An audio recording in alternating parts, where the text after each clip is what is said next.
Hello and namaste everyone. I am Nischal Baral, Kathmandu University Computer Engineering मा 4th semester में पढ्दै अनि हामी चाहिँ टिम TTL हामीले चाहिँ यो सेमेस्टरको नेटवर्किङ को प्रोजेक्टमा चाहिँ एउटा DNS सर्भर बनाएर इम्प्लिमेन्ट गरेको छौं। DNS सर्भर भनेको चाहिँ के हो भन्दाखेरि हामीले ब्राउजरमा हानिराख्ने डोमेन नेम जस्तै कि google.com facebook.com हरूलाई चाहिँ मसिनले रिड गर्न मिल्ने आईपी एड्रेसमा कन्भर्ट गर्ने एउटा सर्भर हो। अनि यो आईपी एड्रेसहरू चाहिँ मान्छेलाई सम्झिराख्न गाह्रो हुन्छ भनेर डोमेन नेम दिन्छ र त्यो डोमेन नेमलाई चाहिँ आईपी एड्रेसमा कन्भर्ट गरेर चाहिँ हामीले ब्राउजरलाई फिड गरिन्छ अनि कम्प्युटरले चाहिँ त्यही अनुसारै वेबसाइटहरु एक्सेस गरिराखेको हुन्छ। अनि डीएनएस खासमा किन चाहियो भन्दाखेरि यसको मेन काम भनेको डोमेन नेमलाई आईपी एड्रेसमा कन्भर्ट गर्ने नै हो। अनि यसले चाहिँ फल्ट टलरेन्स अनि रिडन्डेन्सीहरु चाहिँ प्रोवाइड गरिरहेको हुन्छ। अनि यसले चाहिँ इन्टरनेट परफर्मेन्स पनि फास्ट बनाइरहेको हुन्छ किनकि यसले चाहिँ आफू कुन चाहिँ सर्भर खाली छ भनेर त्यो सर्भर तिर लोडलाई ट्रान्सफर गरेर ट्राफिक चाहिँ कम गराइदिरहेको हुन्छ। अनि यसले चाहिँ इमेल डेलिभरी सर्भिसहरु जस्तै कि कुनै कमर्शियल इमेलहरु तिनीहरु पनि फेसिलिटेट गरेर प्रोवाइड गरिरहेको हुन्छ। अनि यसले चाहिँ लोड ब्यालेन्सिङ र ट्राफिक म्यानेज पनि गरिरहेको हुन्छ। अघि नै भने जस्तो नै कुन चाहिँ सर्भर खाली छ कतातिरको पाथ छोटो हुन्छ भनेर यसले चाहिँ त्यही अनुसारको आईपी जेनेरेट गरेर त्यो ठाउँमा पठाइदिरहेको हुन्छ। अनि हामीले चाहिँ यसलाई चाहिँ डेमोको लागि चाहिँ लिनक्स युज गरेर इम्प्लिमेन्ट गरेको छौं र डेमोको लागि चाहिँ हामीले वेबसाइटको रूपमा ku.edu.np को वेबसाइट युज गरेको छौं। र अब जोन फाइलको बारेमा भन्न चाहिँ म मेरो साथी रोशनलाई बोलाउँछु। र डीएनएस मध्ये चाहिँ एउटा सबैभन्दा इम्पोर्टेन्ट फाइल भन्दा पनि हुन्छ, त्यसलाई चाहिँ हामीले जोन फाइल भनिन्छ। जोन फाइलमा के हुन्छ त भन्दा डोमेन नेमको बारेमा चाहिँ भयभरको सबै रेकर्ड्सहरु चाहिँ त्यसमा चाहिँ त्यो फाइल भित्र राखिन्छ। बेसिकली जोन फाइल यो देखाएको 5 वटा भन्दा अरु रेकर्ड्स पनि धेरै नै हुन्छ, तर प्राइमरीली यिनी रेकर्ड्सहरु हुन्छ जसमध्ये चाहिँ एसओए स्टार्ट अफ अथोरिटी भित्र के हुन्छ त भन्दा administrative information about the John हुन्छ, जुन चाहिँ हामीले अहिले डेमोमा पनि हेर्ने छौं। त्यसपछि हाम्रो आउँछ ए रेकर्ड्स, जसलाई एड्रेस रेकर्ड पनि भन्छ, जसमा चाहिँ आईपीवी4 एड्रेसेसहरु रेकर्ड गरिएको हुन्छ। अर्को चाहिँ एमएक्स रेकर्ड भनिन्छ, त्यो चाहिँ मेल एक्सचेन्ज रेकर्ड हो, जसले गर्दा चाहिँ हामीले इमेल ह्यान्डलिङ त्यो डोमेनको इमेल ह्यान्डलिङ गर्नको लागि युज गरिन्छ। अर्को छ सी नेम, त्यसलाई क्यानोनिकल नेम पनि रेकर्ड्स पनि भन्छ, जसमा चाहिँ हामीले एउटा डोमेन नेमको चाहिँ एलिएस पनि बनाइएको हुन्छ। फर एक्जाम्पल example.com र www.example.com एउटै हो भन्नको लागि चाहिँ सी नेमहरु रेकर्डहरु अपडेट गरिराख्नु पर्छ। अर्को छ हाम्रो एनएस रेकर्ड, जसलाई नेम सर्भर रेकर्ड पनि भनिन्छ। त्यसले चाहिँ अथोरिटेटिभ नेम सर्भर डोमेनको चाहिँ यो हो भनेर भनिन्छ। यसको प्राइमरीली दुईटा नेम सर्भर हुन्छ, प्राइमरीली चाहिँ NS1 NS2 गरेर गरिएको हुन्छ। त्यसपछाडीको पार्ट चाहिँ म रिजोल्युसनको बारेमा भन्नको लागि प्रशान्तलाई भन्छु। रिजोल्युसन भनेको चाहिँ अब कुनै पनि वेबसाइटलाई आईपीमा चेन्ज गर्नु वा आईपीलाई चाहिँ वेबसाइटमा चेन्ज गर्नुलाई चाहिँ रिजोल्युसन भनिन्छ। फर्स्टमा रिजोल्युसन भनेको चाहिँ अब क्लाइन्ट भनेको चाहिँ अब जसलाई चाहिँ आईपी एड्रेस वा वेबसाइट चाहिन्छ त्यसलाई चाहिँ क्लाइन्ट भनिन्छ। क्लाइन्टले चाहिँ अब कुनै पनि अब आईपी चाहे बेला चाहिँ आफ्नो डीएनएस सर्भर आफ्नो नजिकैको डीएनएस सर्भरमा चाहिँ क्वेरी पठाउँछ। त्यसबाट चाहिँ आफ्नो रिजल्ट आयो भने आयो, नत्र भयो त्यो डीएनएसले पनि अर्को डीएनएसमा चाहिँ ट्रान्सफर गर्छ। अनि सबै क्वेरी आफ्नो क्लाइन्टसँग आएपछि चाहिँ नि त्यो आईपी एड्रेस भ्यालिड हो कि हैन चेक गर्छ। भ्यालिड हो भने चाहिँ क्लाइन्टले एक्सेप्ट गर्छ, नत्र भयो त्यसलाई डिस्कार्ड गरिदिन्छ। रिजोल्युसन भनेको चाहिँ दुईटा टाइप हुन्छ, रिकर्सिभ र इटरेटिभ।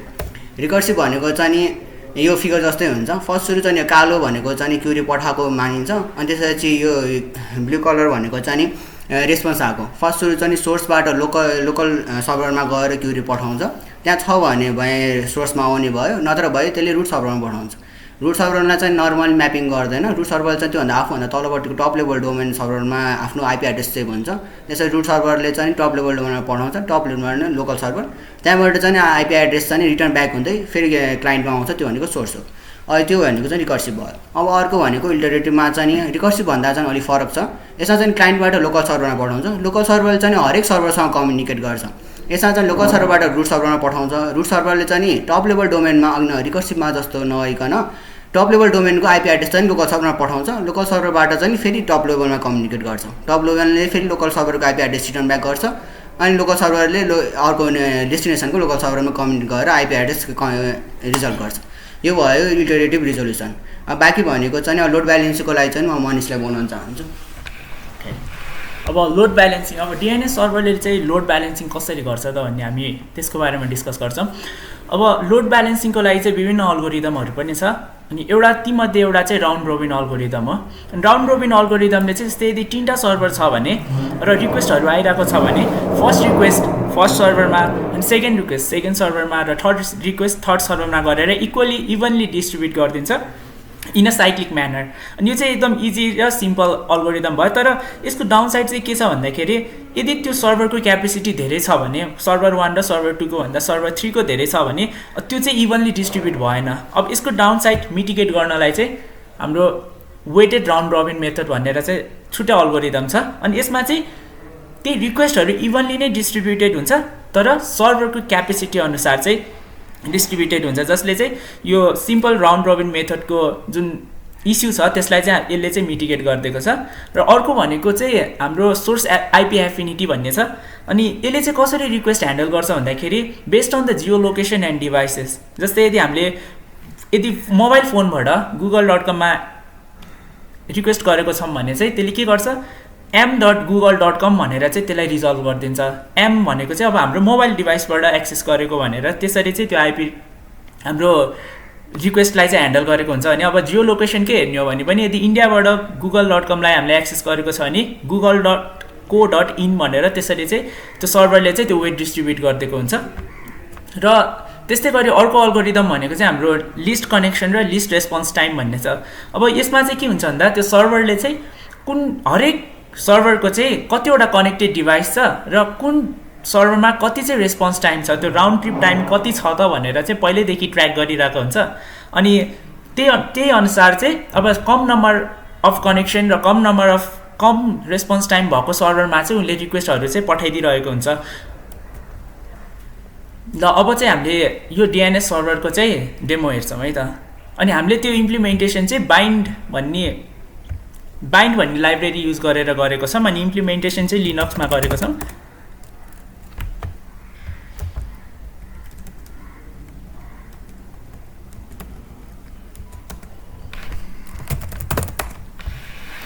र अघि मैले भने जस्तै जोन फाइल कस्तो हुन्छ त भनेर यो चाहिँ एउटा डेमो हो, जसमा चाहिँ हाम्रो पहिल्यै सुरुमा छ TTL। त्यो भनेको चाहिँ टाइम टु लिभ, मतलब एउटा सर्भर एक्सपायर हुनु अगाडि चाहिँ कति बेरसम्म चाहिँ बाँच्छ भन्ने कुरा हो। लाइक 86,400 सेकेन्ड्स चाहिँ हामीले यसमा राखेको छौँ एज एन इक्जाम्पल।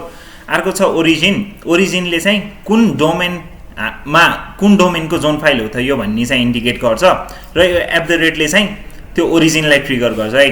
अनि यो IN भनेको इन्टरनेट हो। अघि मैले स्टार्ट अफ अथोरिटी भने जस्तै गरेर स्टार्ट अफ अथोरिटी भित्र हामीले एउटा नेम सर्भर र admin.ku.edu.np चाहिँ हाम्रो एडमिनको लिङ्क मात्र हो। स्टार्ट अफ अथोरिटी भित्र के डाटा हुन्छ भन्दा चाहिँ एउटा सिरियल नम्बर हुन्छ जुन चाहिँ हामीले यो राखेको छौँ अहिले एज अ इक्जाम्पल। अर्को चाहिँ रिफ्रेस रेट हुन्छ। यो रिफ्रेस रेट भनेको के हो भन्दा सेकेन्डरी सर्भरले प्राइमेरी सर्भरबाट चाहिँ कति सेकेन्ड्समा चाहिँ डाटा रिफ्रेस गरिरहेको होस् भन्ने कुरा होइन। त्यस पछाडि रिट्राई पनि त्यही हो, सेकेन्डरी सर्भरले कति सेकेन्ड्स पछि चाहिँ प्राइमेरी सर्भरबाट डाटाको लागि रिट्राई गरिराख्ने। यदि 60,000 यो एज एन इक्जाम्पल हामीले यति सेकेन्ड्स लिएको छौँ, यदि सेकेन्ड्सभित्रमा पनि रिट्राई गरेर पनि सक्सेस भएन भने चाहिँ त्यो एक्सपायर हुन्छ। अनि हाम्रो अर्को चाहिँ मिनिमम TTL, त्यो पनि हामीले हाम्रो ओरिजिन TTL त्यति राखिदिएको छौँ। अर्को चाहिँ हामीले फेरि यसले पनि ओरिजिनमा ट्रिगर गर्यो। त्यस पछाडि इन्टरनेट NS भनेको चाहिँ नेम सर्भर, अघि हाम्रो स्लाइडमा पनि थियो।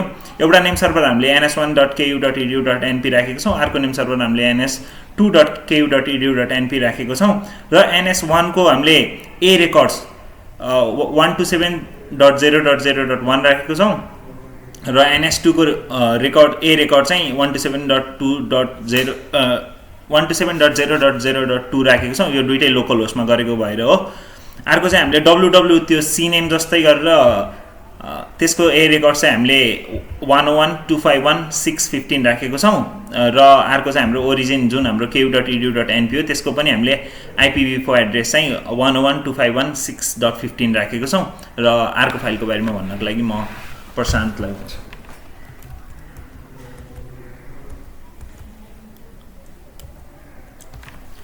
यो चाहिँ अब हाम्रो यो जोन फाइल चाहिँ कहाँ कन्फिग गर्ने भन्ने कुरा आउँछ। यहाँ भनेको चाहिँ फर्स्ट यो जोन फाइल भनेको यहाँ चाहिँ टाइप मास्टर भएकोले गर्दा चाहिँ यो चाहिँ प्राइमेरी जोन फाइल भनेर जोन फाइल भनेर मानिन्छ। फर्स्टहरू चाहिँ अब जोन फाइल कहाँ छ भनेर थाहा पाउनको लागि चाहिँ फाइलमा गएर यो चाहिँ एड्रेस हो, यो चाहिँ यो जोन फाइलको एड्रेस हो प्राइमेरीको।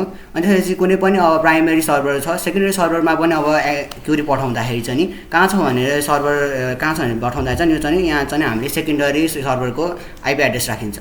अनि यहाँनिर टाइप्सले भनेपछि चाहिँ यो भनेको चाहिँ सेकेन्डरी सर्भर भनेर मानिन्छ। यो चाहिँ अब यो भनेको फाइल भनेर अब यो माथि प्राइमेरी जस्तै यो फाइलको जोन फाइलको लोकेसन हुन्छ। अनि यसको चाहिँ अब प्राइमेरी लोकेसनको कुन चाहिँ प्राइमेरी सर्भर हो भनेर थाहा पाउनलाई चाहिँ मास्टरमा चाहिँ हामीले प्राइमेरी सर्भरको आइपी एड्रेस राख्नुहुन्छ। बाँकीको डेमो देखाउनलाई चाहिँ म मनिष राख्छु।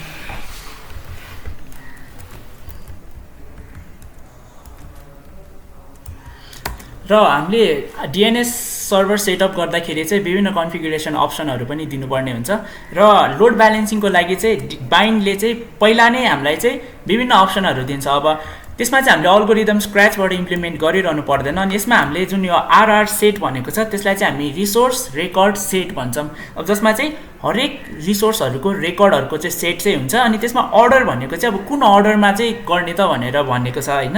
अनि यसमा चाहिँ हाम्रो अल्गोरिदमको नाम मात्रै स्पेसिफाई गरिदियो भने पनि उसले चाहिँ त्यही अल्गोरिदम अनुसार चाहिँ लोड ब्यालेन्स गरिदिन्छ। अनि यो इक्जाम्पलको लागि चाहिँ हामीले राउन्ड रबिन मेथड युज गरेको छौँ। अनि हामीले यो लोकल्ली गरेको भएर चाहिँ यो खासै अहिलेलाई चाहिँ यो त्यति ठुलो सेन्स चाहिँ नलाग्न सक्छ। र यसको इम्प्लिमेन्टेसन चेक गर्नलाई चाहिँ हामीले यो ku.edu.np लाई चाहिँ हामीले लोकल होस्टबाट त्यसको नेम सर्भर DNS रेकर्ड चाहिँ चेक गर्छौँ। त्यसको लागि हामीले dig कमान्ड युज गर्छौँ। र यसमा हामीले यो यदि यसको रेस्पोन्स हेर्ने हो भने हामीले जति पनि यो ku.edu.np र लोकल होस्टमा हामीले नेम सर्भरहरू के छ भनेर चेक गर्दाखेरि चाहिँ यहाँबाट त्यसले चाहिँ रिजल्भ गरेको यो जुन हाम्रो नेम सर्भरको URLहरू भयो र नेम सर्भरले अझ पनि रिजल्भ गरेको आइपीहरू चाहिँ हाम्रो यो लोकल होस्टमा चाहिँ पोइन्ट गरेको छ। अनि यसले चाहिँ सर्भर चाहिँ 127.0.0 अनि त्यो पोर्ट चाहिँ 53 युज गरेको छ। यसको मतलब हाम्रो लोकल होस्टको पोर्ट 53 बाट चाहिँ यो हरेक रेस्पोन्सहरू चाहिँ यसले रिजल्भ गरिरहेको छ। अनि यही हो DNS server. Thank you guys.